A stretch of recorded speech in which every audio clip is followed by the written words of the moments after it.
Market Mantra, Market Mantra, Market Mantra, Market Mantra, Market Mantra,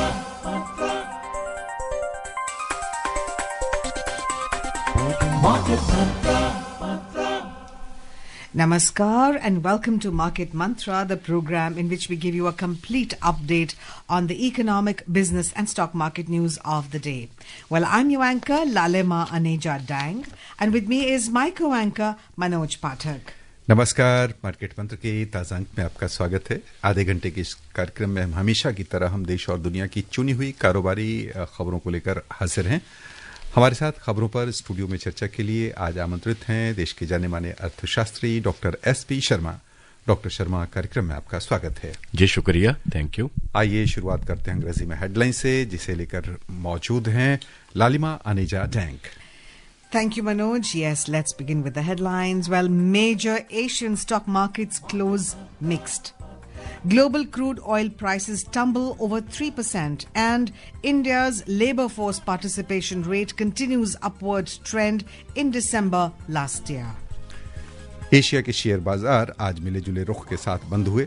अंतर्राष्ट्रीय बाजारों में कच्चे तेल के दाम 3% से अधिक लुढ़क गए और देश में विगत वर्ष दिसंबर महीने में श्रम शक्ति भागीदारी दर में वृद्धि का सिलसिला जारी रहा।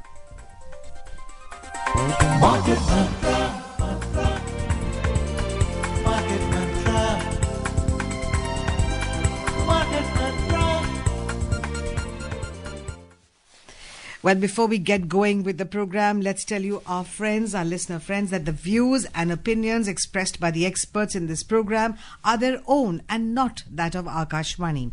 Akashvani advises its listeners to do their own research or consult a registered professional before taking any investment decision. We further advise all listeners to exercise due diligence and rely on their own judgment for taking any financial decision. और अब समाचार का सिलसिला। जी। Well, the Indian stock markets were closed today on account of municipal corporation elections in Maharashtra. Trading in equity, derivatives and currency segments also remained suspended. Yesterday, benchmark domestic equity indices, the Sensex and the Nifty, had ended around 0.3% lower. The Sensex fell 245 points to close at 83,383, while Nifty dropped 67 points to settle at 25,666.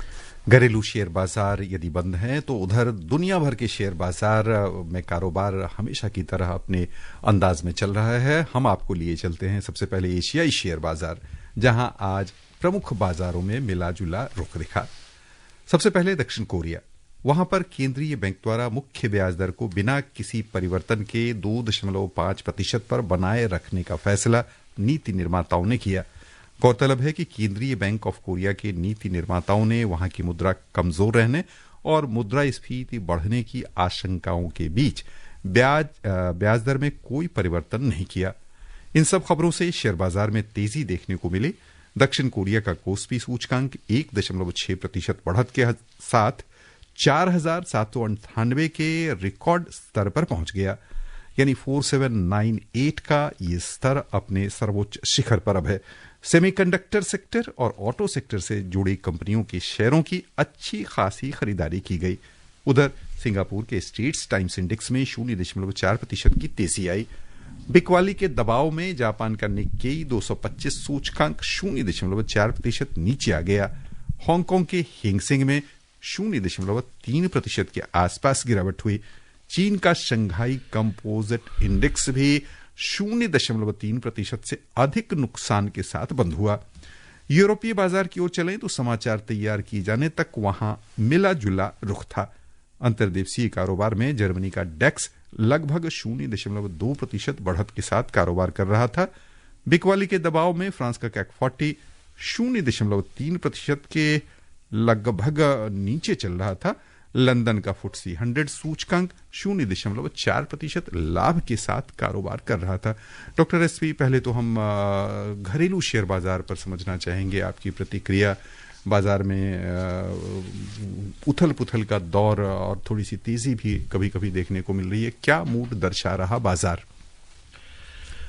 जी मनोज जी, आपने सही कहा कि उथल पुथल देखने को मिल रही है। कई बार बाजार बहुत तेज गति से आगे बढ़ता है और कभी बहुत डीप करेक्शन भी आती है और कई बार साइडवेज रहता है। तो मार्केट में कुछ भी ऐसी डायरेक्शन नहीं मिल रही है कि मार्केट्स आगे अपसाइड में जाना चाहती हैं या क्या है, मार्केट्स का डाउनसाइड रुख है या फिर मार्केट्स कंसोलिडेट कर रही हैं। जी, तो मैं ये बताना चाहूंगा कि मेरे को लग रहा है कि मार्केट्स कंसोलिडेट मोड में है। बिल्कुल। मार्केट्स एक न्यू जो हाइज थे उनके आसपास आके होवर कर रही हैं। कई बार उसमें थोड़ी बहुत बढ़त आती है, कई बार थोड़ी फिर करेक्शन आ जाती है। ये डिपेंड करता है ग्लोबल डेवलपमेंट्स के ऊपर।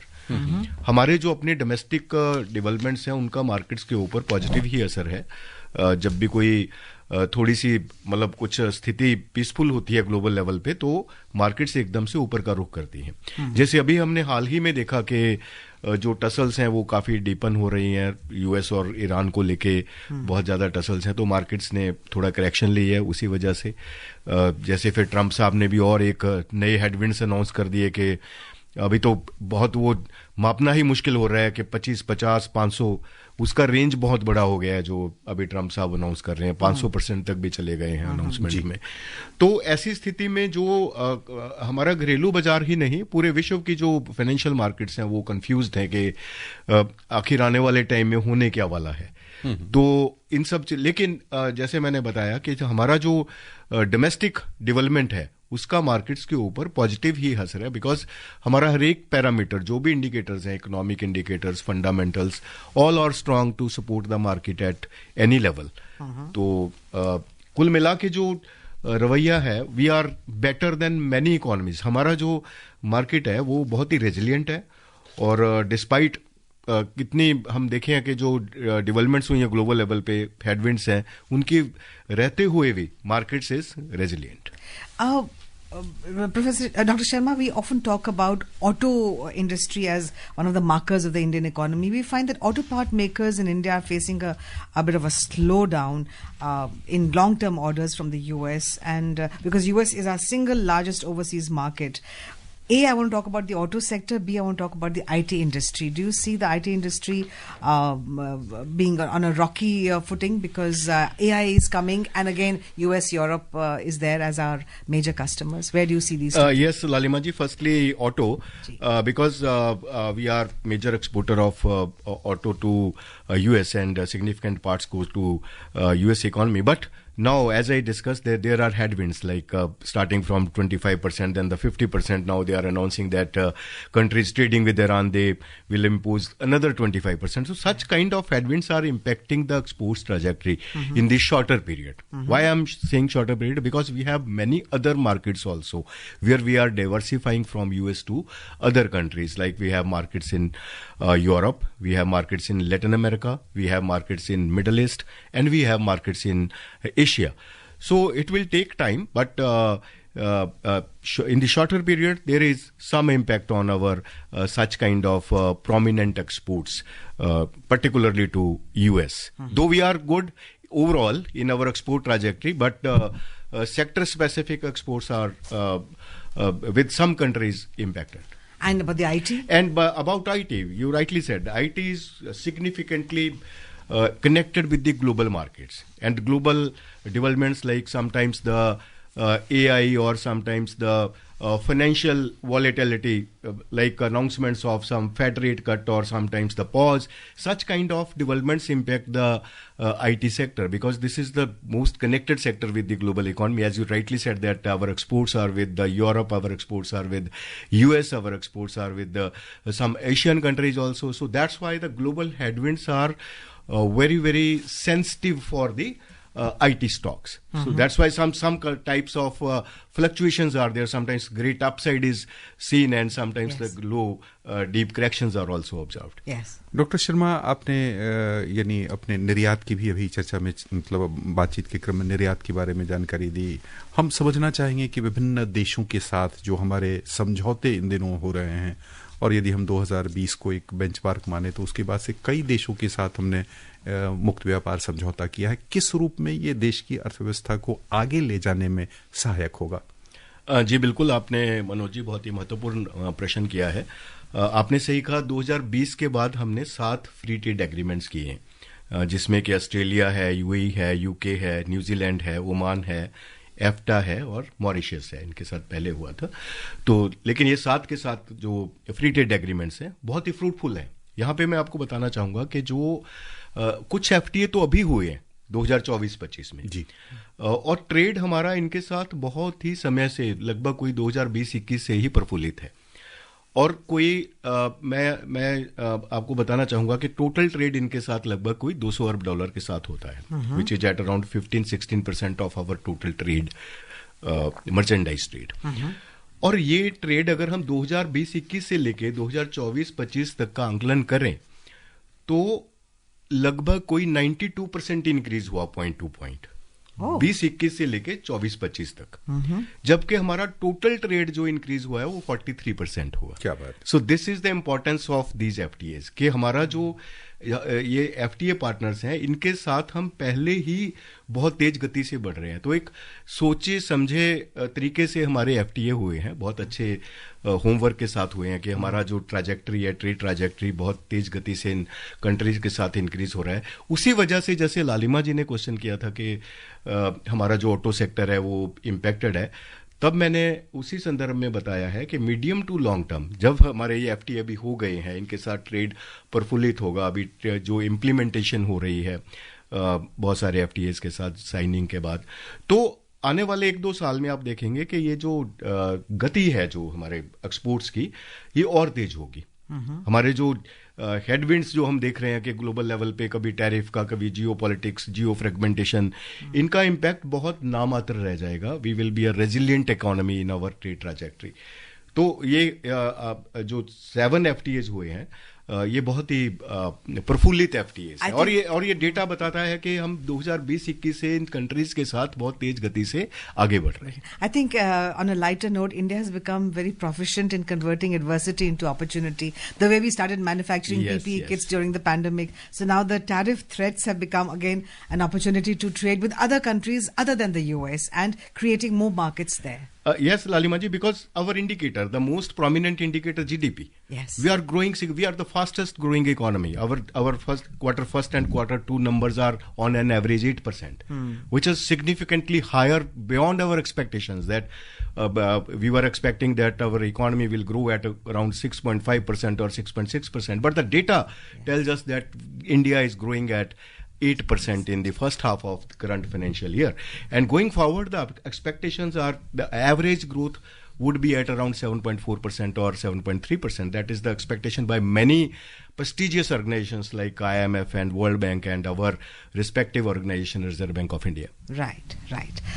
All right, let's take a look at the U.S. markets now. Well, U.S. indices extended their downward trend yesterday, led by a drop in technology shares and losses in bank stocks following mixed quarterly results. The Nasdaq Composite Index lost 1%, S&P 500 slipped over 0.5%, and the Dow Jones Industrial Average dipped 0.1%. On the economic front, U.S. producer prices picked up slightly in November, according to data released by the U.S. Bureau of Labor Statistics. The producer price index for final demand rose 0.2% after edging up 0.1% in October. Though the monthly readings were soft, the headline PPI advanced by 3% in November on an annual basis after increasing 2.8% in October. Meanwhile, retail sales rose 0.6% for November after a downwardly revised 0.1% drop in October, according to Commerce Department figures adjusted for seasonality but net inflation. And now, well, we are now joined by Vinodji. All right, before that, we'll just take a look at the crude oil. And that's global crude oil prices tumbled over 3% today. The decline comes after U.S. President Donald Trump said that killings of demonstrators during protests in Iran were ending, tempering concerns over military action against Iran and potential supply disruptions. Brent crude was trading 3.4% down at $64 and 26 cents per barrel, while WTI crude was also trading 3.3% down at $59 and 90 cents per barrel when reports last came in. And now we go over live to our correspondent Vinod Kumar for more updates. Vinodji, comments from the US president have provided some support for prices today. How do you see this drop playing out? What is the current situation in Iran? See, the current oil changes that happened due to President Trump is just due to the risk premium adjustment and the market correcting for it. There are certain influential figures in the world who can, by a statement or a tweet, can change the oil price dynamic, like Elon Musk can change the stock market in the US, like United States President can, with a statement, can change how oil price is trading. In the near term, the statement implies that further unwinding of the geopolitical risk premium unless first escalation happens in the ground in the form of strikes or any other diplomatic activity. Otherwise, the price will tend to gravitate back towards underlying the supply-demand fundamentals, which we can predict that it will be on a downward spiral because oil is slowly being eased out from the world economy. Plus, there is a continuous oversupply from the United States due to the latest hydrofracking measures, and new Venezuelan oil is going to come in the near to long term. So this statement from the US president is purely the risk premium adjusted on the market based on the arbitrage effects. Right. How significant is Iran's current internal unrest likely to be for its crude oil exports, Vinod? Well, this have a bit of counterintuitive output when it comes to the current situation in Iran. Iran is experiencing one of the most serious unrest in years, and the death counts, unofficial death counts, are varying from 12,000 to 20,000. But Iran's oil sector is showing remarkable resilience despite years of sanctions from the United States, with exports reaching around 2.1 million barrels per day, which is as close as the pre-sanction levels. Iran has a total capacity of 3.5 million barrels per day. But currently, they are selling oil with giving discounts to China. And China is the main consumer, like around 90% of Iran's oil is being purchased by China. But Iran is not able to benefit financially because of this sanctions by the United States. And now, at 42% inflation, Iran is not able to benefit the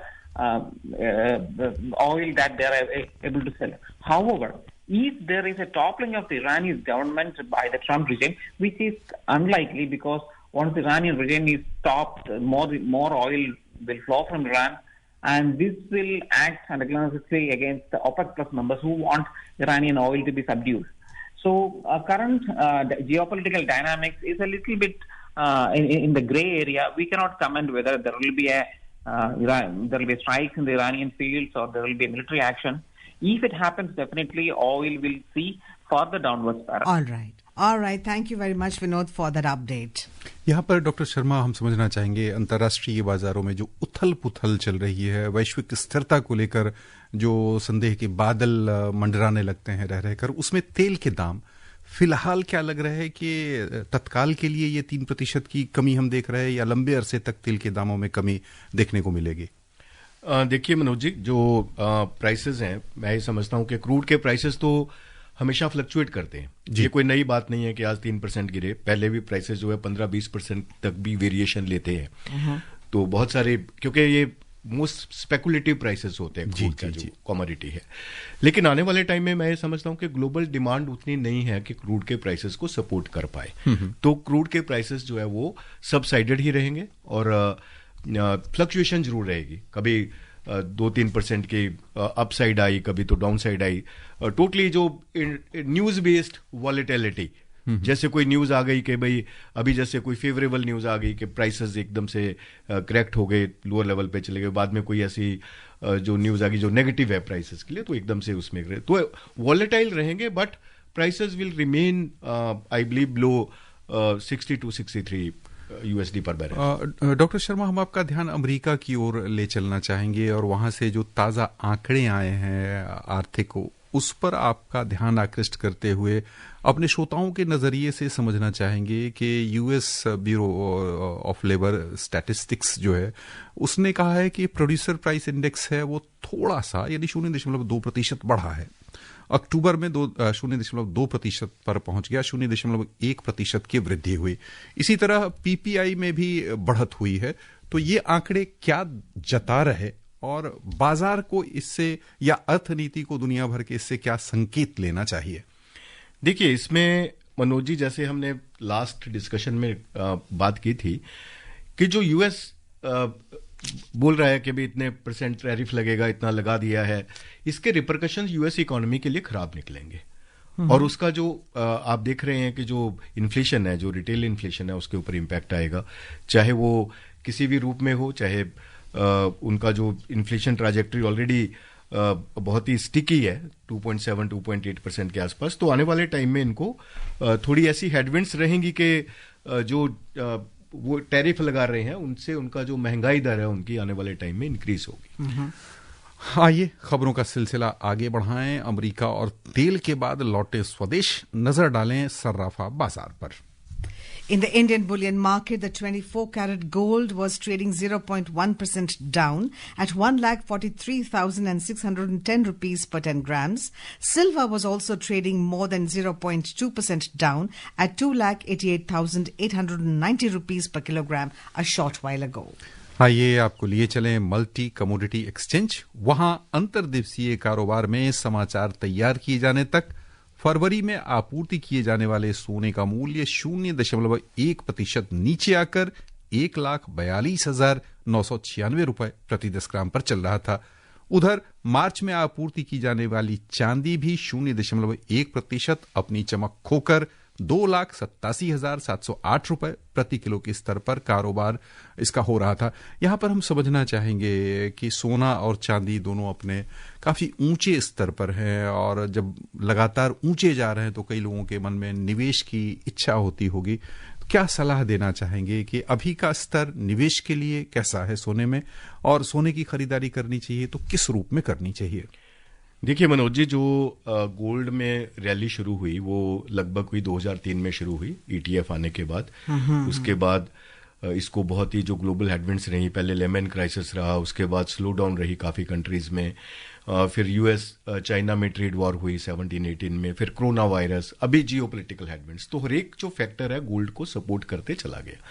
अभी आप देख रहे हैं कि ये हर एक 1-2 दिन में नए स्तर बनाता है गोल्ड। बिल्कुल। तो क्योंकि बहुत सारे जो ऐसे फैक्टर्स हैं वो सपोर्टिव हैं। अभी हम देख रहे हैं कि जो टसल्स हैं, जो जियोपॉलिटिक्स है, वो गोल्ड को ही सपोर्ट करिए। आने वाले टाइम में ये 1-2 दिन की या हफ्ते की या 1 महीने की बात नहीं है। गोल्ड में जो रैली है कंटिन्यू रहेगी, क्योंकि गोल्ड एक अभी फिजिकल एसेट नहीं है, ये एक फाइनेंशियल एसेट है। अब आप इसको ईटीएफ में with in fraction of seconds आप खरीद सकते हैं। तो जैसे आपने पूछा कि निवेश कैसा रहेगा, तो मैं ये सलाह दूंगा, क्योंकि इसके प्राइसेस बहुत वॉलेटाइल रहते हैं, तो एसआईपी के जरिए इसमें इन्वेस्ट किया जा सकता है। और दूसरा जो कैसे किया जाए, तो ईटीएफ एक मेरे ख्याल से जो है अच्छी अपॉर्चुनिटी है, बेस्ट अपॉर्चुनिटी कहूंगा कि मैं उसमें आपको कुछ फिजिकल लेके रखने का जरूरत नहीं है, आपको सीधा ईटीएफ में आपके डीमैट में आ जाता है। तो वो एक बेस्ट अपॉर्चुनिटी है, but not in a single go कि अभी हमने पैसा इन्वेस्ट करना है एक ही बार में कर दिया। तो इसमें स्टेप्स में इन्वेस्ट करना चाहिए। जो एक एसआईपी है वो एक बेस्ट प्लान है। आइए खबरों का सिलसिला आगे बढ़ाएं। 15 वर्ष और उससे अधिक आयु के व्यक्तियों के बीच भारत की श्रम बल भागीदारी दर LFPR पिछले साल दिसंबर में अपनी वृद्धि की प्रवृत्ति को जारी रखते हुए नवंबर के 55.8% से बढ़कर 56.1% पर पहुंच गई। सांख्यिकी और कार्यक्रम कार्यान्वयन मंत्रालय के मासिक श्रम बल और बेरोजगारी के आंकड़ों के अनुसार ग्रामीण क्षेत्रों में LFPR भी पिछले महीने बढ़कर 59% हो गया, जबकि शहरी क्षेत्रों में ये थोड़ा घटकर 50.2% रह गया। 15 वर्ष और उससे अधिक आयु वर्ग में महिला LFPR दिसंबर में 35.3% थी, जो वर्ष के दौरान देखी गई उच्चतम स्तर है। LFPR वर्तमान साप्ताहिक स्थिति में कार्यबल में सक्रिय रूप से लगे लोगों की संख्या का एक अनुमान है। इस बीच भारत की बेरोजगारी दर दिसंबर में मामूली रूप से बढ़कर 4.8% पर पहुंच गई, जबकि नवंबर में 15 वर्ष और उससे अधिक आयु के व्यक्तियों के लिए ये 4.7% थी। आंकड़ों के अनुसार ग्रामीण बेरोजगारी दर 3.9% पर पूर्व स्तर पर ही बनी रही, जबकि शहर बेरोजगारी दर में दिसंबर में 6.7% मापी गई, जबकि इससे पिछले महीने नवंबर में ये 6.5% पर थी। 15 वर्ष और उससे अधिक आयु के व्यक्तियों के लिए समग्र श्रमिक जनसंख्या अनुपात पिछले महीने मामूली रूप से बढ़ा 53.4% के अपने वार्षिक शिखर पर पहुंच गया। कुल मिलाकर क्या कह रहे हैं ये आंकड़े? देखिए, आंकड़े काफी पॉजिटिव है मनोज जी। थोड़ी बहुत फ्लक्चुएशन होती है हमेशा, 0.1 और 0.2 का कोई बड़ा अंतर नहीं होता। जैसे आपने बताया कि नवंबर के मुकाबले दिसंबर में 0.1 का थोड़ा इजाफा हुआ, तो इसमें कोई ऐसी चिंता की बात नहीं है, क्योंकि ये fluctuation, minor fluctuation always happen. लेकिन भारत ने जिस तरीके से कंट्रोल किया है, जो अनएम्प्लॉयमेंट के ऊपर कंट्रोल किया है और जो ये लगातार ईयर आफ्टर ईयर डिक्रीज हुई है, तो एक बहुत सराहनीय बात है कि जो हमारी पॉलिसीज हैं वो बहुत ही इफेक्टिव हैं और उनके जो रिजल्ट्स हैं वो बहुत ही विजिबल है। Especially more investment happening in India is creating more room for employment opportunities. All right, let's move on. India's merchandise exports rose to $38.51 billion in December last year from $38.13 billion in November, according to provisional data released by the Commerce Ministry. Major drivers of merchandise exports growth in December include electronic goods, meat, dairy and poultry products, drugs and pharmaceuticals, engineering goods and marine products. However, merchandise imports rose to $63.55 billion from $62.66 billion in November, which led to a marginal widening of the merchandise trade deficit to $25.05 billion. As per the data, services exports were estimated at $35.50 billion and imports at $17.38 billion, indicating a services trade surplus of $18.12 billion. A quick comment on this, Dr. Sharma. We are very positive and resilient in our trade trajectory, particularly in exports, despite the many headwinds from Trump side. So our exports will continue and we will be in a positive trajectory overall for the financial year 25-26. Right. And moving on, Niti Aayog today released a report titled Achieving Efficiencies in MSME Sector Through Convergence of Schemes, outlining a strategic roadmap to strengthen the effectiveness of government support for country's micro, small and medium enterprises, MSMEs as we call them. The report was launched by Niti Aayog CEO BVR Subramaniam in New Delhi. Addressing the gathering, Mr. Subramaniam said that the report highlights that schemes with similar target groups can be converged. The Niti Aayog CEO highlighted that the report also suggests creation of a centralized portal for integrating MSME schemes. So the purpose of this particular exercise, as you can be seen from the title, so the key word is convergence of schemes. To look at services, they are actually the predominant share of services also. You know, we think we associate MSME with small things and IT is big companies. No, there are a lot of service sector. All retail is MSME, by the way. All right, now moving on. SEBI Chairman Tuhin Kanta Pandey has said India has emerged as the world's leading market in terms of number of IPOs and the third largest by value, with capital markets playing a central role in funding economic growth. Addressing an event in Mumbai, Pandey highlighted that 311 IPOs raised 1.7 trillion rupees in the first 9 months of the current financial year, while total equity mobilization crossed 3.8 trillion rupees. He said India's market capitalization to GDP ratio has risen sharply from 69% to financial year 16 to over 130%, reflecting deepening investor participation.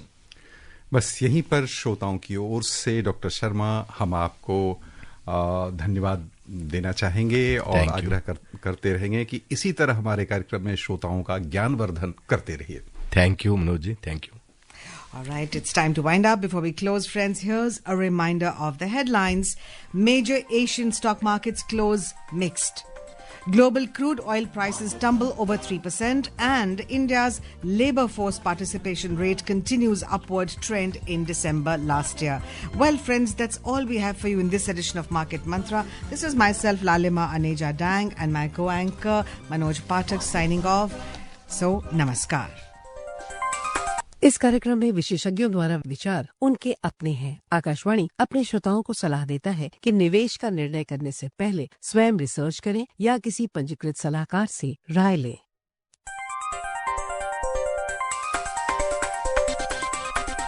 Market Mantra.